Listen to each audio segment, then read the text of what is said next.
სახელითა მამისათა და ძისათა და სულისა წმინდისათა. სანამ სახარებაზე ვიტყოდეთ, რომელიც სიცოცხლის წყაროა, რომელთაც იკვებება ადამიანი სულიერად, რომელიც ასწავლის და ახარებს ადამიანს როგორ გადარჩეს, იქამდე მინდა ვთქვა დღეს ხსენებულ დიდ სიწმინდეზე 12-თაგან ერთ-ერთ მოციქულზე, რომელსაც თომა ეწოდება. კურთხეული იყო ეს მოციქული და ეს ადამიანი. ამ დიდ სამყაროში უფალმა 12 მოწაფე აირჩია და მოციქულები უწოდა და მათ შორის წყინავს ეს დიდი სიწმინდე მოციქული თომა. და როცა უფალი ჯვარზე ავიდა კაცობრიობის ხსნისათვის, მაშინ ძალიან დიდი დაბნეულობა იყო და როდესაც უფალი აღსდგა, გამოეცხადა მარიამ მაგდალინეს, თვითღვთისმშობლებს, ემაუსში მიმავალ ლუკასა და კლეოპას და მათ შორის დახშულ კარებში მყოფ მოციქულებს. და იქ არ იყო მოციქული თომა. და რო უთხრეს, რომ ამ მდგარი უფალი ვიხილეთო, აღსდგა ჩვენი მოძღვარიო, გამოიჩინა მცირე რწმენა. თქვა, რომ სანამ მის ჭრილობებს არ ვიხილავ და ჩემ ხელს არ დავდებ მის გვერდში, რომელიც ლახრით იყო განგმერული, არ ვირწმუნებო, არასადამ რწმენისო. და მერე იცით, რომ ამის გამო ყველა ურწმუნო ადამიანს, რომელსაც უჭირს დაჯერება რამის, შემოვიდა არათუ ჩვენში ყველგან. ამბობენ ურწმუნო თომაო ესო. აქედან მოდის ეს. მაგრამ ურწმუნოება ბევრი სახის არსებობს. ეხლა თომა მოციქულის ცხოვრებამ ყველა მიცით. მე ეს არ მინდა ვთქვა, ეს ბევრჯერ ჩვენ სხვა დროს გვიტყვია მის შესახებ, კვირაცხოვლობასთან. ხო და მე ის თქვა მინდა, რომ ურწმუნოებას ავლენს, მაგრამ ძალიან კი უნდა, რომ ის რაც მოციქულებმა უთხრეს, ის იყოს ნამდვილი. უჭირს დაჯერება, მაგრამ უნდა რომ ნამდვილი იყოს ესა. და მერე შემდგომ კვირის თავზე რომ უფალი ეცხადება და ეუბნება, რომ ნუ იქნები ურწმუნო და შენი ხელები, შენი თითები მოყავდა დადე ჩემ ჭრილობებშიო. ის არის პირველი, ვინც აღიარებს ყველაზე სრულად ქრისტეს როგორც ღმერთს და ამბობს უფალი ჩემი და ღმერთი ჩემი. და მან მერე პალესტინიდან ვიდრე ინდოეთამდე, ქვეყნის კიდევამდე, იქამდე რაც ქვეყნებია, იქადაგა და ახარებდა ქრისტეს. ეს დიდი სიწმინდე, სხვათა შორის მის თავის ქალა ჩვენ ძველ საკათედრო ტაძარშია, დედა ტაძარში, სიონში არის დაბრძანებული. ეს წყალობა არის საქართველოზე. და ის იყო ერთ-ერთი ყველაზე დიდი მქადაგებელი, ერთ-ერთი აღდგომილი ქრისტესი. მაგრამ ურწმუნოებაზე მინდა ვთქვა მეთქი. ბევრნაირად ვლინდება ურწმუნება. აქ კი გამოავლინა ურწმუნოება, მაგრამ ძალიან უნდოდა, რომ ეს ჭეშმარიტება ყოფილიყო და დამტკიცდა კიდევაც. და არიან ადამიანები, რომელსაც არ აწყობთ ეს ჭეშმარიტება. ღვთის სიტყვა არ სჯერათ, არ ენდობია. რაც არ უნდა უთხრა, სასწაული რო აღასრულო მათ წინაშე და აღასრულოს ღმერთმა, ჩვენ როგორ ავასრულებთ, მაინც არ გაიგებენ და არ დაიჯერებენ. მაინც ბიაბობენ, აბა გაიხედეთო, გონების თვალითო, მაცხოვარი რამდენ სასწაულებს და დღესაც სახარებაში წერია მკვდარი აღადგინა, ლაზარე აღადგინა, იქამდე იაიროსის ასული აღადგინა, სხვა უამრავ სასწაულებს აღასრულებდა უფალი მათ თვალწინ. არ უნდოდათ და არ იჯერებდნენ. იმდენად რომ მისი მოკლა უნდოდათ. ლაზარე 4 დღე მკვდარი რო აღადგინა, რომელზეც დაეუბნება ყარზღა უფალო. და ესეთი აღადგინა თვით ლაზარეს მოკვლაც უნდოდათ, რომ სხვებს არ ერწუნა. ესეთია ურწმუნო ადამიანი. თვითონ ხო არ უნდა რომ დაიჯეროს და ირწმუნოს და ცდილობს რომ სხვაც ურწმუნო გახდეს. იმიტომ რომ ადამიანი საერთოდ ბნელი ცხოვრებით ცხოვრობს, სოდვილი ცხოვრებით ცხოვრობს და არ აწყობს ღმერთის არსებობა. იმიტომ რომ ამაზე საშინელი პასუხი მოეკითხება. იმიტომ რომ ეს ძველი ცხოვრება უნდა დააგდოს და ახალი დაიწყოს და ახალ ცხოვრებას დიდი შრომა უნდა, ღვაწლი უნდა. ღვაწლი არ აწყობს ადამიანებს. ჯობია ცოდვილი ცხოვრება გააგრძელოს, როგორც აი ყორსტალახში წოლა უყარს და ბაყაყ ჭაობში. ჯობია აი ამ ჭაობში იყვნენ.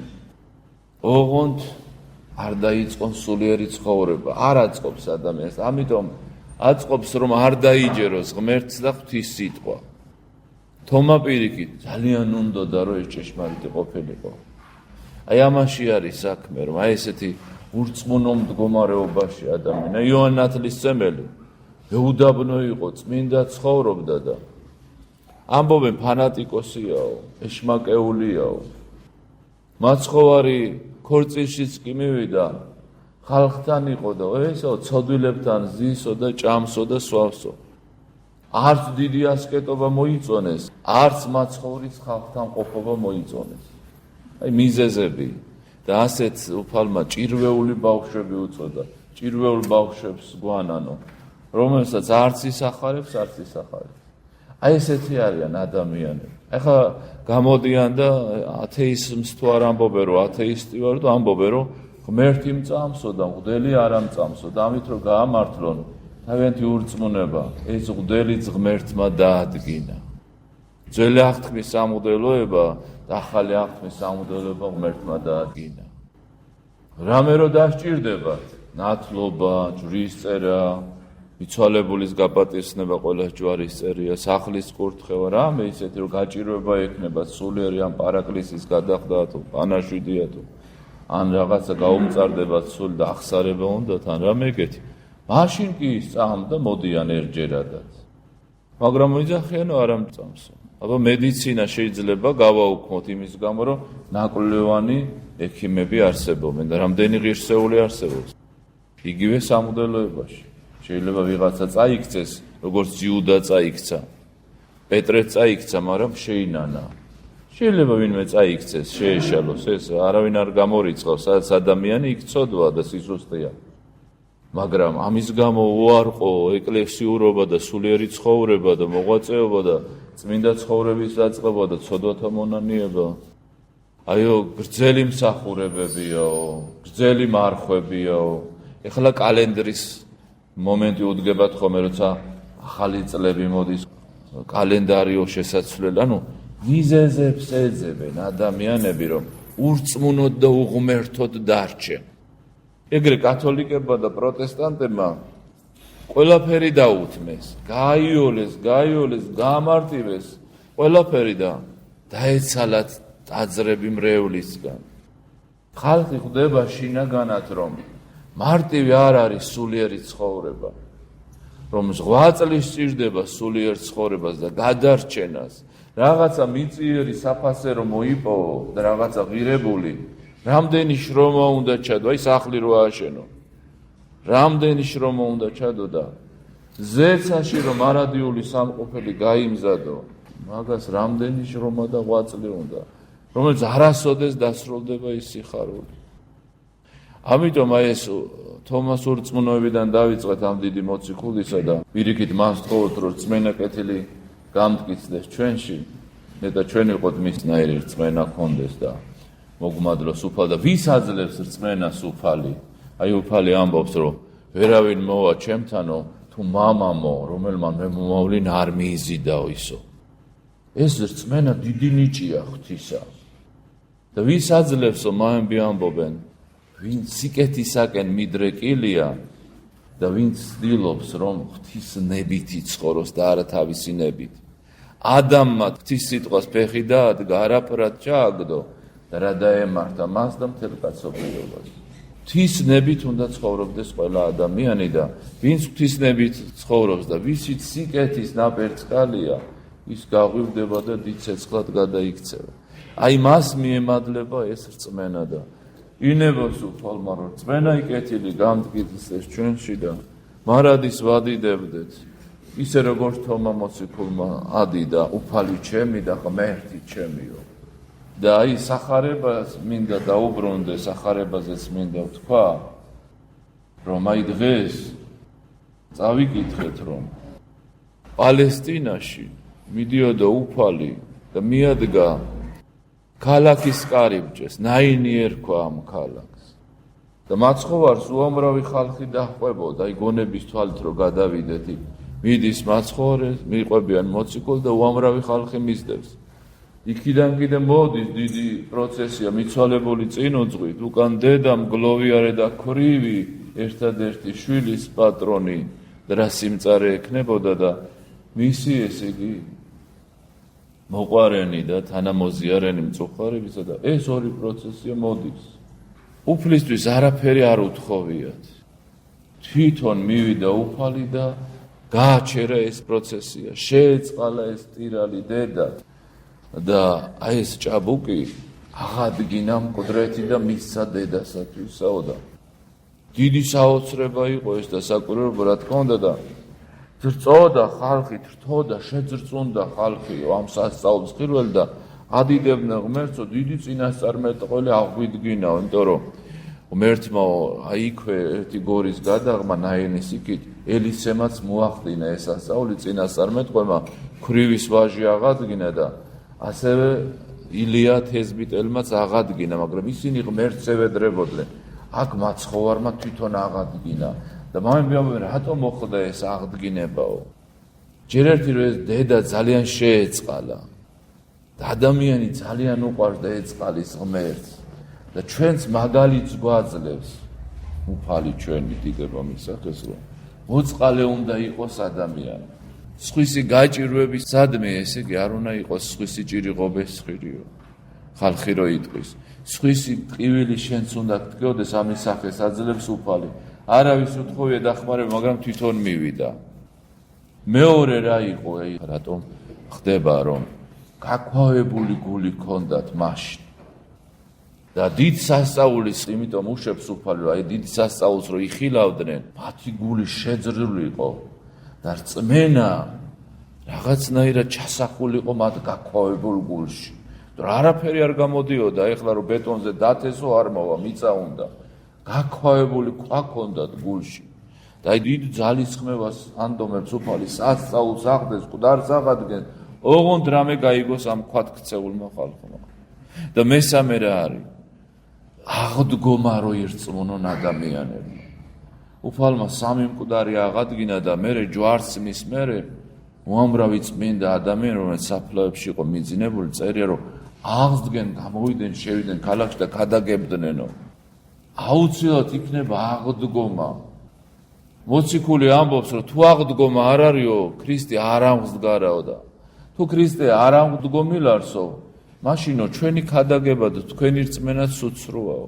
არაფერს ფასი არ აქვს, თუ აღდგომა არ არის. აი ამაში არის საქმე. აღდგომას გვასწავლის უფალი. აუცილებლად იქნება აღდგომა. გახსნილი იყო უკვე ლაზარე, მაგრამ დიდება უფლის სახელს აღადგინა. და ჩვენი მდგომარეობაც ასეთია. სულიერი მკვდრობა აქვს ადამიანს. აი მე მინდა ერთი რო ფაქტი მოხდა და სულიერი მხარე დაგანახოთ. ეს დედა, რომელიც ქვრივია, არის ადამიანის სულის სიმბოლო, სიმბოლური ღვთისმეტყველებითი მხარით რო ვთქვათ. ანუ დედა აი ამ ვაჟის არის ადამიანის თითოეულ ჩვენთაგანი სულის სახე და ქვრივია, ანუ დაობლებულია, მიტოვებულია. როგორ არის თითოეულ ჩვენთაგანი დაქვრივებული და დაობლებული, ანუ ღმერთს არის დაშორებული. ღვთის მადლის საფარველში აღარ, როგორც ეს ქმრის საფარველში აღარ არის და პატრონი და მცველი არ აყავს ამ დედაკაცს, ქმარი აღარ ყავს. ასევე ადამიანიც არის დაქვრივებული გაეტანითი მნიშვნელობით რო ვთქვათ. სულიერი ქმარი არ აყავს, კიდევ ვიძახი ალეგორიით რო ვთქვათ. ანუ მიტოვებულია ადამიანი. ოღონდ ღმერთმა კი არ მიატოვა, თვითონ მიატოვა ღმერთი. და შვილი რა არის, აი შვილი. შვილი არის სახე ადამიანის გონებისა და თავისუფალი ნებისა. ანუ მოკვდა სულიერი ცხოვრება, თავისუფალი ნება წაერთო ადამიანს. სიკეთისკენ კი აღარ მიდის, ცოდვისკენ მიდის. საკუთარ თავს ვერაფერს ვერ უხერხებს. აი მორწმუნეც გაუგია რომ არსებობს ჯოჯოხეთი, არსებობს წარწმე და მარადიულ ტანჯვა, თვითუფალი ამბობს. ჩვენი ღმერთი გადაიყრებიან გარესკნელში, სადაც იქნება ტირილი და წყვილთა ბრჭენაო, მატლი დაუძინებელი. ვერაფერს ვერ უხერხებს ამას ადამიანი. გონება მკვდარია ადამიანისა. სულიერი აზროვნება, სულიერი ცხოვრება აღარ შეუძლია ადამიანს. და მე მოდის უფალი მეთქი ნაინში. ნაინი ამას ნიშნავს, რომ თარგმნოთ და ესო მამებიაბავე სიმბოლო ადამიანის გულისა. გული არის ცენტრი. ეს არის ღმერთთან შეხვედრის ადგილი. ნეტარიყვნენ წმინდანი გულითავ რამეთ მათ ღმერთი იხილონ. ანუ ლამას ნიშნავს მეთქი ნაინ და ღმერთმა ლამაზად შექმნა.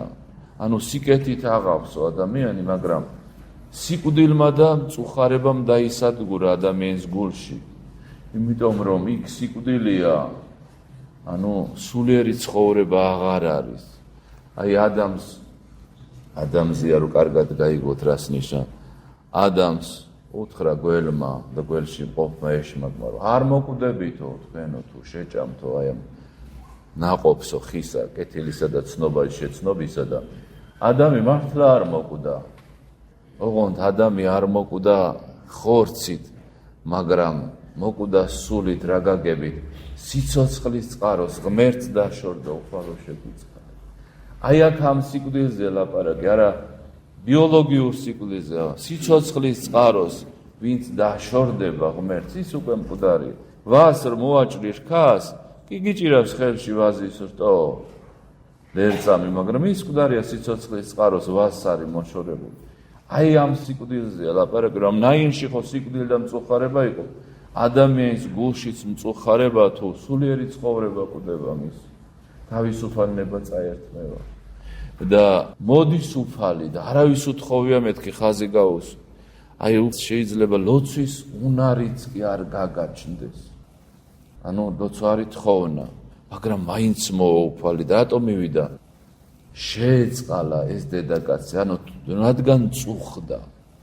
შეიძლება ლოცვის უნარიც არ ქონდეს, 8 წლის უნარიც არ ქონდეს, მაგრამ თუ წუხარ შენ დაცებულ მდგომარეობაზე, როგორც ეს დედაკაცი წუხს, უფალი მოვა შენთან და აღგადგენს, ანუ დაიწყებს ადამიანის სინანულს და რწმენით ცხოვრებას. აი თუ მწუხარება მაინც გაქვს, რომ აი ესე ცხოვრობ, ღვთისნებები საერთოდ ან არ ვიცი და თუ ვიცი არ ვასრულებ. არანაირი სულიერი ცხოვრება არ არის ჩემში. როდესაც კითხულ და გონება სადღაც დადის და ვაგები სხვა რამეს კითხულობენ. შენ თვითონ თუ ვერ იგებ რას კითხულობს ერთი მამაბო ღმერთი როგორ გაიგებ შენ რას კითხულობს. აი ესეთი მორღვეული მდგომარეობა რო როგორც აი ამ დედაკაცის მდგომარეობაში იყო და სიმბოლურად სული ამეთქია ეს დედაკაცი. გითხარით ჩვენი სულის მდგომარეობა, ანუ დაქრუებული ღმერთს დაშორებული. შვილი ყავს მკვდარი, ანუ გონება და თავისუფალება ღმერთისთვის აღარ ცოცხლობს. გულში მწუხარება, როგორც ნაინში იყო მწუხარება და მოვიდა უფალი და აღადგინა და გადასცა ეს დედას. ანუ სულიერ ცხოვრებას იწყებს ადამიანი და მერთმა ინებოს რომ სულიერი ცხოვრება დავიწყოთ. მეორე მხრიდან ეს დედაკაცი სახია კიდევ ეკლესიისა. უფალი მონანულ მწუხარებაში მყოფ ადამიანს აღადგენს და ეკლესიას, ანუ დედას გადასცემს, დედა ეკლესიას გადასცემს. აი ესე გადმოგცათ თითოეული თქვენთაგანი და ჩვენთაგანი უფალმა დედას, ანუ დედა ეკლესიას გადმოგცა და არა გამშორებულიყავით ეკლესიას. დედა როგორ ხარობდა თავისი გარდაცვლილი შვილის აღდგომას, ეს ვის წარმოუდგენია. ვიცვალებული ვის არ ყოლია სახში და ვის არ განუცდია და უდროოდ ნურს იქნება. აი მან კი იცის ეს რა არის და წარმოიდგინე რომ აღდგება. შენ თვალწირო შენი მიცვალებული აღდგება და აღდგა დედის წინაშვილი ქრისტემ აღადგინა.